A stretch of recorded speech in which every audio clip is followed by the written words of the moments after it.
values most for its students. Assessment works best when the program has clear statement of objectives aligned with the institutional vision, mission, and core values, such as alignment ensures clear, shared, and implementable objectives. So, for number 1 ang goal, labot din siya sa principles sa student learning outcomes. So, the assessment daw student learning starts with the institutional institutions, vision, mission, and core values. For example, here is NU, naatay vision of core values, di ba? Na-recite mo na to? Okay, kato, mao to ang atong singkatan para simple kuan siya ba roadmap para sa tuwang assessment of student learning starts. Start with the vision, mission, and core values. This should be clear. So, dapat ka naglaro kay siya kung masabtan sa tanan. Then, assessment daw works best when the program has clear statement of objectives aligned with the institutional vision, mission, and core values such alignment ensures clear. Dapat clear and ensure and implementable objectives. So, for number 3 and 4, sino the one? Sa 403, 3 of 4. Sa?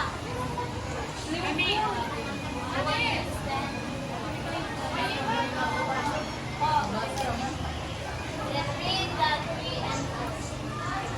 Outcome-based assessment focuses on the student's activities that will still be relevant after formal schooling continues. The approach is to design assessment activities which are observable and less abstract, such as to determine the student's ability to write a paragraph, which is more observable than to determine the student's verbal ability. Assessment. Assessment requires attention not only to outcomes and equally to the activities and experiences that lead to the attainment of learning outcomes. These are supporting students' activities. Okay.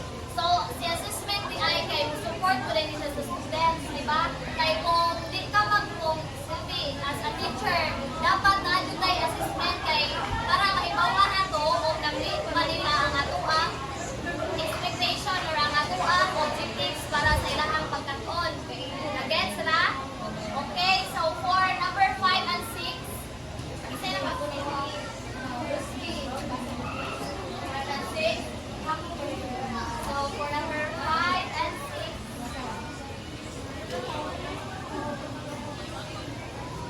Okay. Assessment works best when it is continuous, ongoing, and not episodic. Assessment should be cumulative because improvement is best achieved through a linked series of activities done over time in an instructional cycle.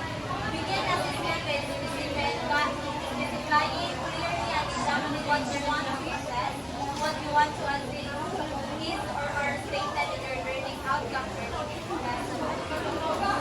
okay, so as mentioned lately, kay kanang si assessment yun, kay dapat kaya siya ni vision, mission of the core values, dapat clearly stated siya. Then si assessment sa works best, which it is continuous, padayon ang iya, dili siya episodic. Okay, nakagets? Yes. Okay, for number 7 and 8,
barrel daghan.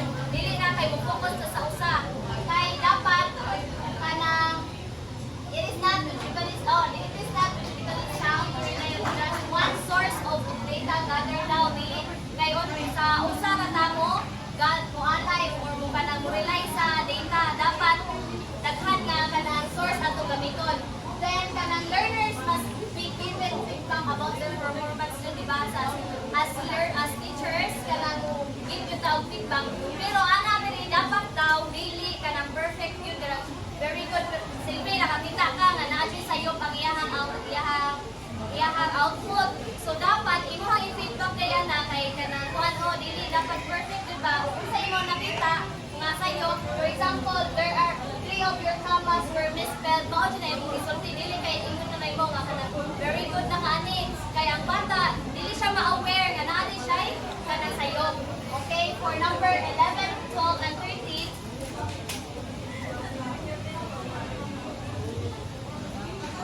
Assessment should be on a real-world application and on out-of-context drill. So, ang assessment daw kay kanang it should be a real-world situation or application. When we say real-world, kay kanang i-connect sa atuang kanang panguan sa panimalay, sa panghitabo sa atuang society. Then, and number 12, emphasize on the assessment of higher order thinking. So, kanang i-emphasize daw nato sa higher order thinking. And the last is to provide opportunities for self-assessment. So, when we say self-assessment, kay kanang atong pangutanan atong kaugalingon ba or sakto na ba ni nakamaon na bagyod ko or kanang unsa pay kuwang o inana ba mag self-assessment ka. So, that's for my part. So let's now proceed to the samples of supporting students' activities for different learning outcomes. So we have student learning outcome. This is the first one. So can you read? Students can organize information from secondary sources as basis of a research topic. So organizing information from secondary sources involves activities such as differentiating opinions from facts, writing essays, and integrating proper citations. So ganun outcome, mag-focus na siya sa students' ability to differentiate between different types of information, particularly discerning facts from opinions. So students are expected to be able to organize information accurately and cite sources properly. So this skill is critical in research and academic thinking, ensuring that students can back up arguments with factual evidence while also acknowledging the original sources. So for example, sa English class, na mga students mabasa sila ng mga article on climate change and differentiate between facts presented in the article and the author's opinion. So they then write a summary using paraphrased content and proper citations. So can you read the second one? Students apply principles of logical thinking and persuasive arguments in writing. So logical thinking and persuasive writing are practiced through forming opinions, researching multiple perspectives, and writing clear arguments. So today, ang students ay required sila to apply principles of critical thinking, research, and persuasion. So ang goal is for them to construct well-reasoned arguments based on evidence and present their viewpoints clearly and logically.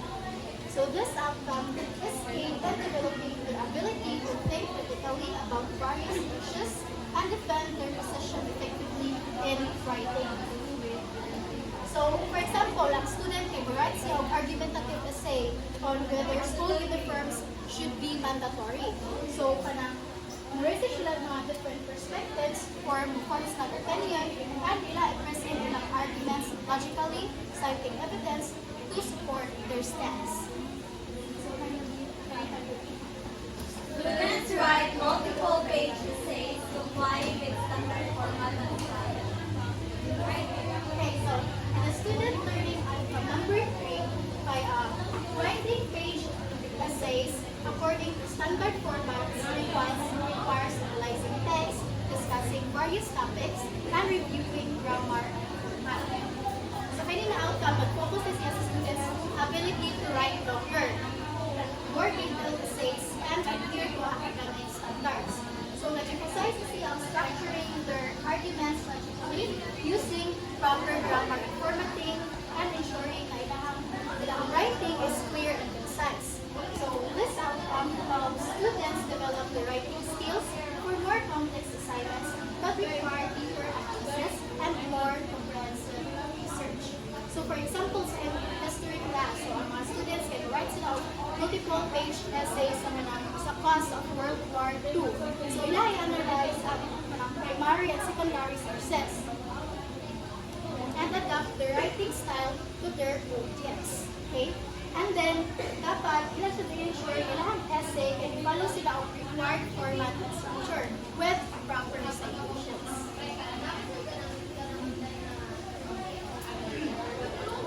So, let's now proceed sa phases of outcome assessment in the instructional cycle. So, the outcome assessment phases in the instructional cycle have 11 phases. These are program goals, subject objectives, desired student learning outcomes, diagnostic assessment, Deciding on lesson focus, supporting student activities, formative assessment of outcomes, review reading, mastery of learning, summative assessment of outcomes. alright, very good. So, outcomes assessment refers to the process of collecting information that will tell whether the design or implemented objectives and goals are being achieved. That's achieve yung goals or wala. And then, result planning assessments can be used to close the loop in academic performances. So, a fundamental feature of assessment is the instructional cycle. So, this cycle represents the stages, phases, performed by an educator who embraces change, quality assessment, planning, and implementation in classroom instruction. So, one is the instructional phases. So, let's start from the first one. Phase 1, instructional mission. So, inclusive in institutional mission are various constituencies, the students, faculty, teachers, administrators, staff, family, community, and other stakeholders or others concerning the achievement of this goal. So, phase 2, program goals. So, this is a kind of learning that the teachers hope the students kailangan achieve. So, what teachers want students to learn, like critical thinking, their communication, reasoning, and others. Phase 3 is subject objectives. So this describes what students are expected to learn by the end of the school year. First, unit, lesson, or class period. So for example, ang imong lesson is all about types of sentences.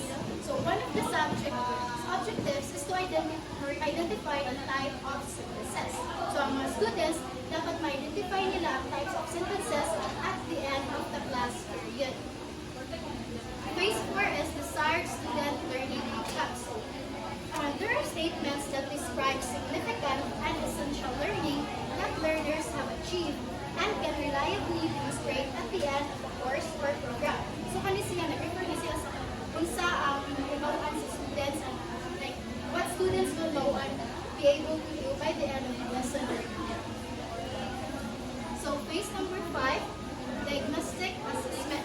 So, this type of assessment examines the prior knowledge of the learner. So, kaning assessment, determine siya whether ang learner nakalimutan siya kung nakalimutan siya sa upang na lesson or wala siya idea na. So, from this, the educator can prior the learning program being implemented. So, phase 6, deciding on lesson focus. So, a segment where a teacher can demonstrate to model kung share siya sa iyang thinking sa iyang students for a brief, powerful moment. Usually, mga 5 to 15 minutes. And to capture students' focus on the lesson proper. Phase 7, supporting student activities.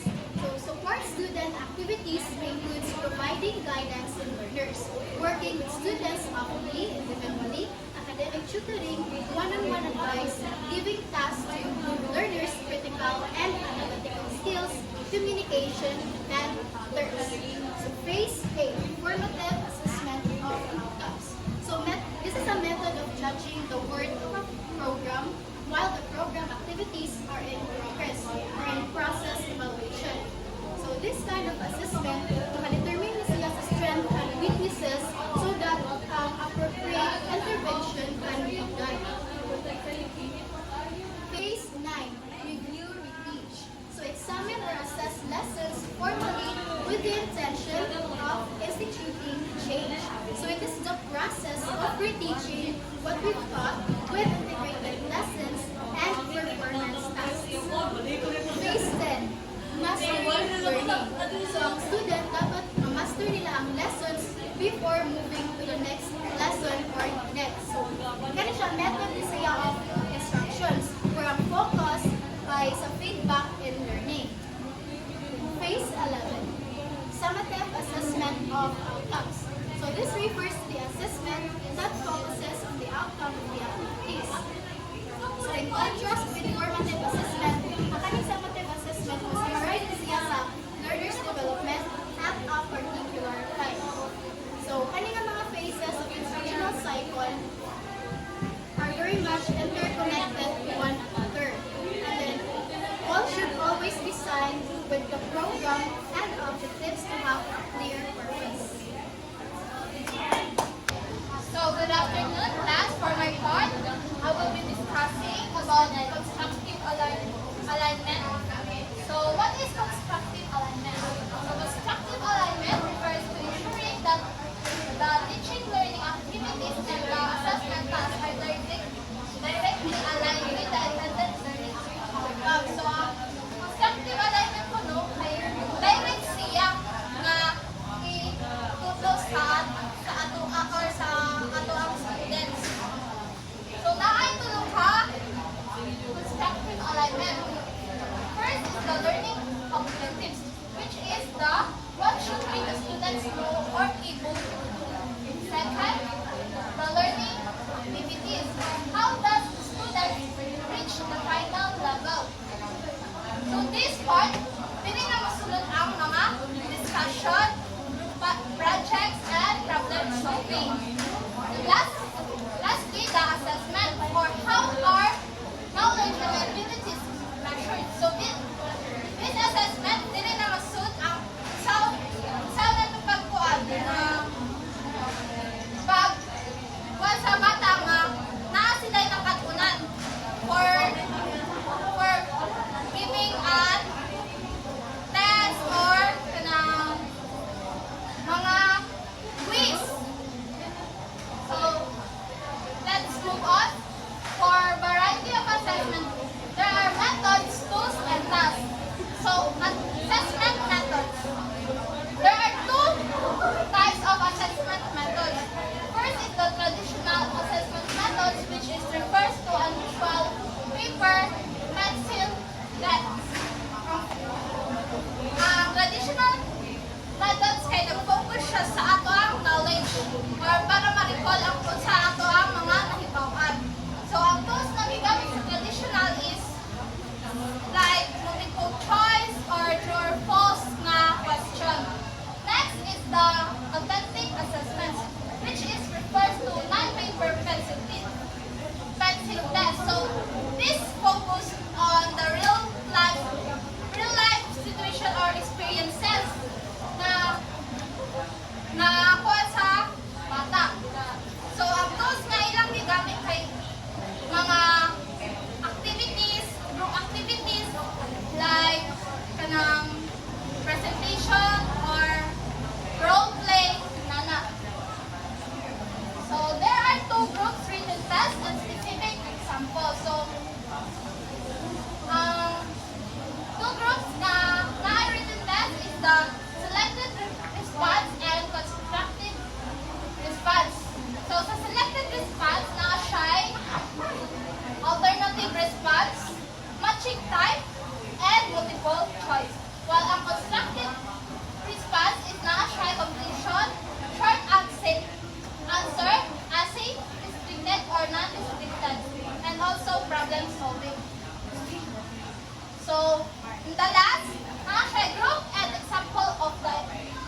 portfolio. Kay kita kasagaran sa atong mga teachers is mag-portfolio to assess our learning and para po makalibawan nila kung sa atong mga na-achieve. So first, ano siya?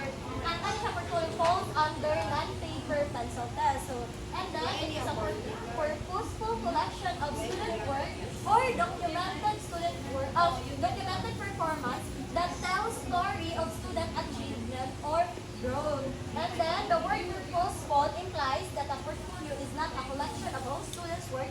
It is not just a receptacle for all students' work.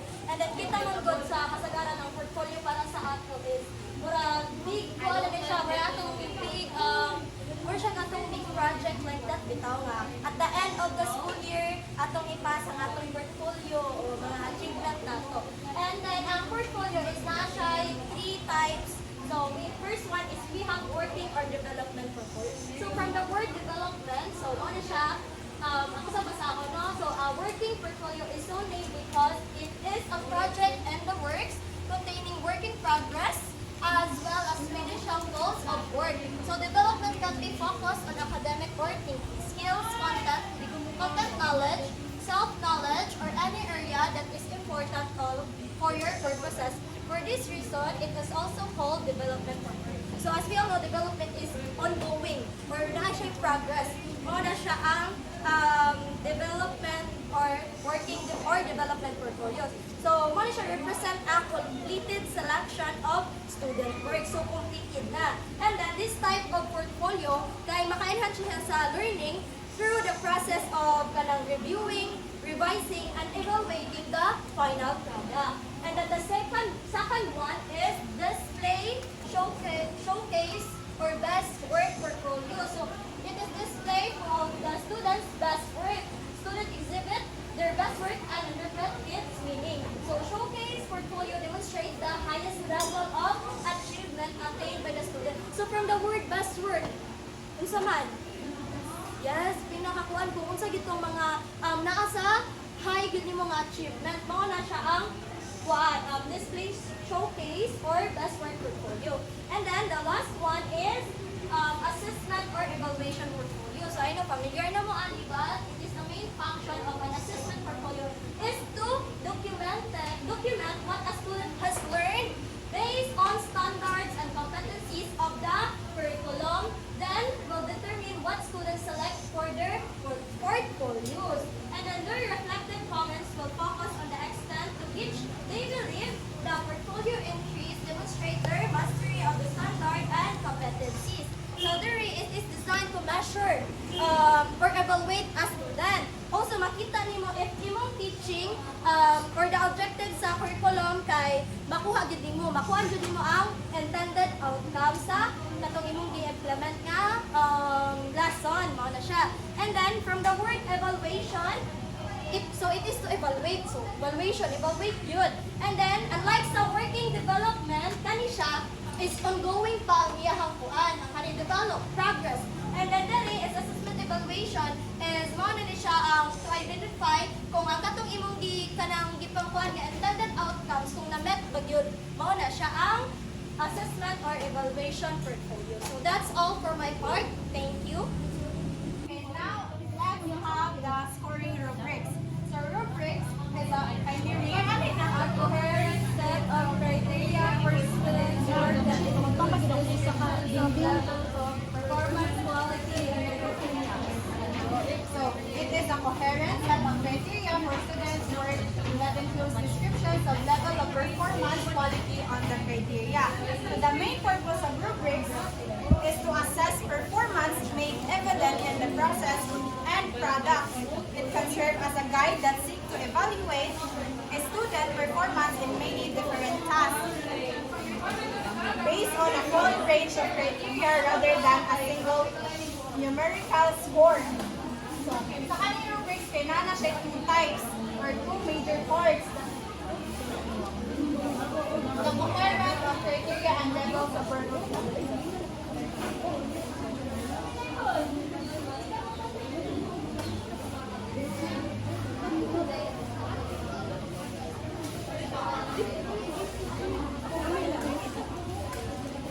So, kanina ay ang rubrics example kay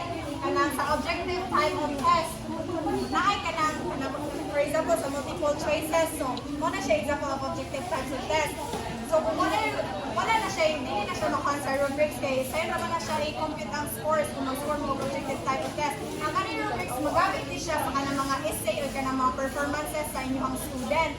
Then, two major parts of rubrics kay kanang coherence set of criteria and level of performances. So, ang criteria kay ano siya ang specific aspects of the task or performance. Organic na diri masod ang organization, creativity, grammar, or content of or delivery or unsay gusto isud sa criteria sa inyong teacher. So, example, only kay kanang kani siya, only siya kanang sa criteria organic coherence type of coherence sense of criteria mo ni siya. Then kaning level of performance, mo ni siya diri kung unsa ka kanang unsa ka kanindot mo performing yung student o sa kanindot ang output sa inyong student mo siya ang level of performance. So, may two types of rubrics kay analytic and holistic.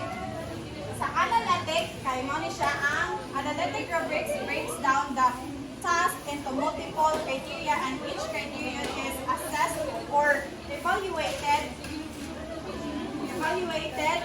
separately. The final score is usually the sum of the individual scores for each criterion. Kaya siya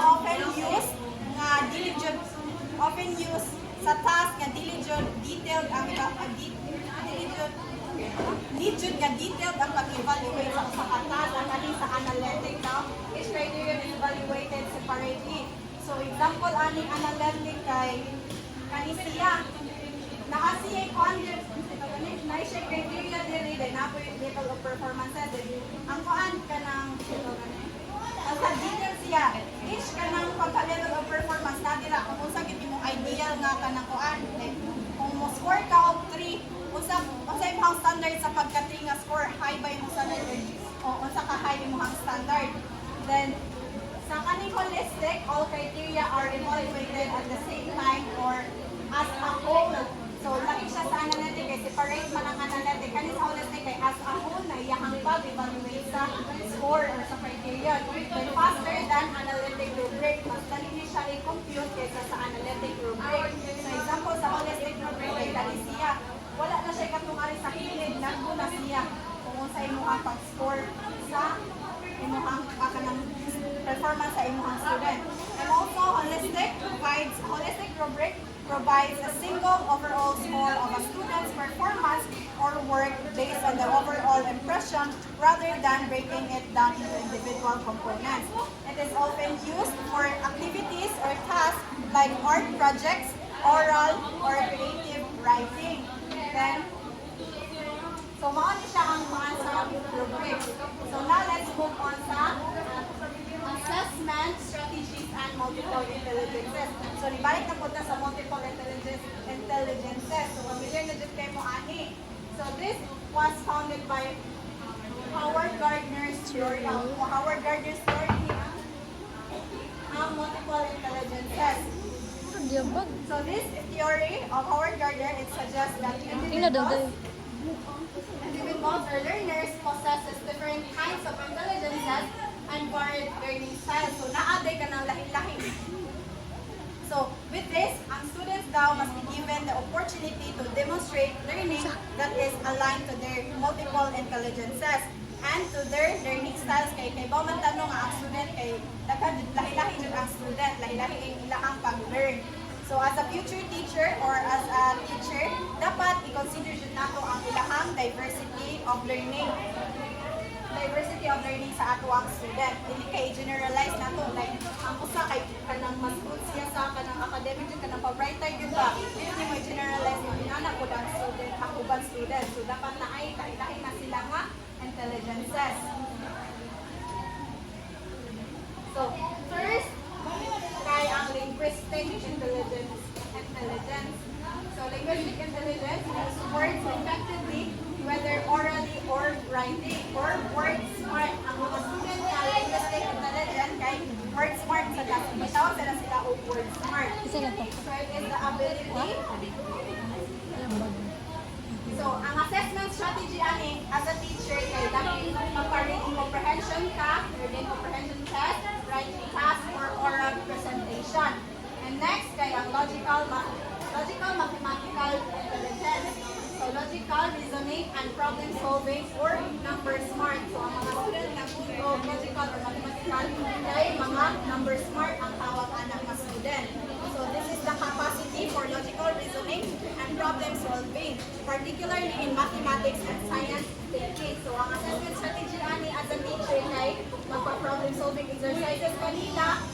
mathematical puzzles, games, science and science experiments. Then next is the number 3, ang spatial or picture smart na student. So visual, this is the ability to visualize, perceive, and derive insights from visual data. So makasabot sila og kanang mga naay mga concept map, mga picture, mas dali sila makasabot ana. So as a teacher, your assessment strategy kay creating visual artworks, interpretation of visual data, and designing a model. And next, the number 4, kay bodily kinesthetics or body smart. This is the ability to use one's body skillfully to solve problems, create products, express ideas, and emotions. So, sa kani, kana na siya mga maayo gani kay sa sports baron or sa kanang dancing, kanang ilok yun ang lawas. Muna siya body smart. Then, ang assessment strategies kay role-playing, example, or role-playing, physical activities like dancing and sports.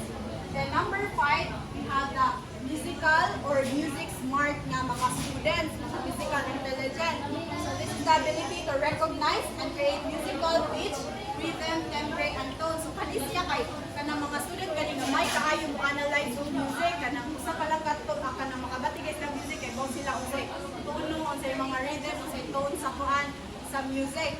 Then assessment strategies ani kay kanang mga musical performances, recognizing musical patterns, rhythm, and tone. So, inana siya mas dali mas ara siya ang iyang strength gani kay mas ara sa music dili siya more on sa kanang math baron naa siya sa music na bilang. Then number 6 kay intrapersonal or people smart. Understand is the ability to understand and interact effectively with others. So, mas good siya og interactions kanang sociable siya baka dali ra kay siya maka-interact. And assessment strategies kay group work, collaboration, activities, group discussions, and interviews. Also, kani sa intrapersonal intelligence, this include verbal and non-verbal communication. Dili ra kay magstorya ra, apil na dira ang gestures, and the ability to work well with others in groups. Example, ang mga inani kay example sa kanang mag-teacher mo, dapat inani sa juta mo kay inana mo communicate bagay na siya sa student. Dili na siya dapat mag-uwaw-uwaw. So, number 7 kay ang intrapersonal or self-smart. So, it is the ability to self-reflect, ability to have self-reflection and self-awareness. Then, this intelligence allows individuals to understand their own emotions, motivations, and inner states, leading to better decision making. So dapat kaila ka sa imo ang self. Dapat kaila ka sa mga inani mga self smart kaila kay nasa ilahang self na understand mo the self. And assessment strategies kay reflective journals or self assessments, setting personal goals and personal narrative. The number 8 kay na naturalistic intelligence or the nature smart. So it is the ability to recognize and categorize plants, animals, and others. So sa ari kay kanang ang student gani kay ganahan siya nature then dali ra siya ka-identify kung usa na siya nga kain sa plant ba na belong na siya sa mga sa plant or sa fruit ba na siya or sa kanila sa dira dali ra kanya makategorize sa plant siya natural nature smart. So as a teacher imuhang assessment strategy kay kanang mapa-observe ka sa ilaha sa nature, environmental project or experiments.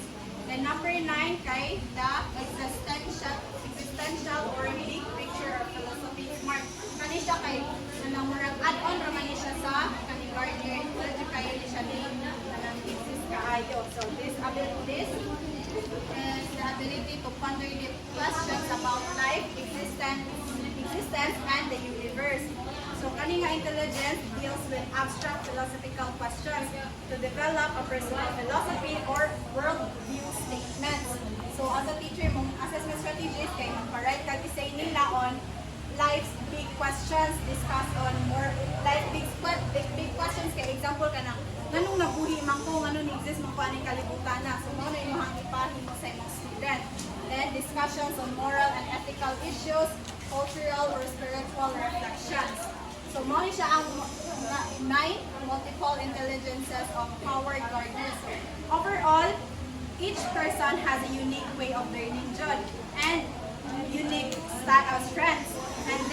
And this Gardner theory emphasizes that recognizing and nurturing different intelligence can lead to more effective teaching and learning strategies. So, mo to siya. So let's proceed to the assessment of learning outcomes in the K-12 program. So, basada number 1.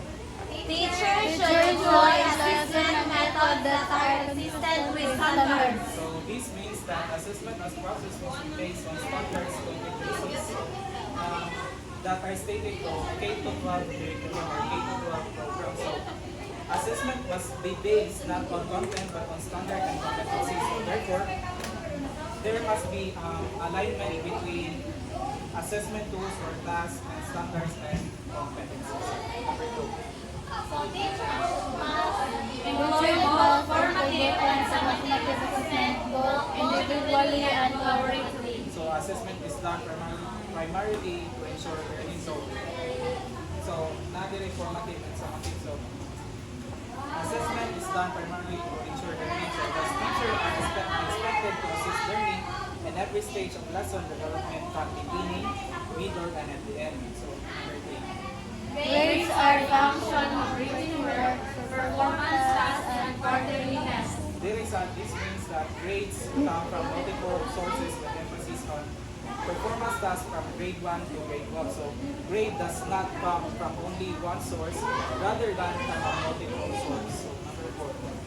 The cognitive process Cognitive process dimension by Krathwohl and Anderson 2001. So kapamilya naman po ni Krathwohl o Anderson. So ang naan nila from remembering, understanding, applying, analyzing, evaluating, and creating. So it governs formulation of assessment tasks.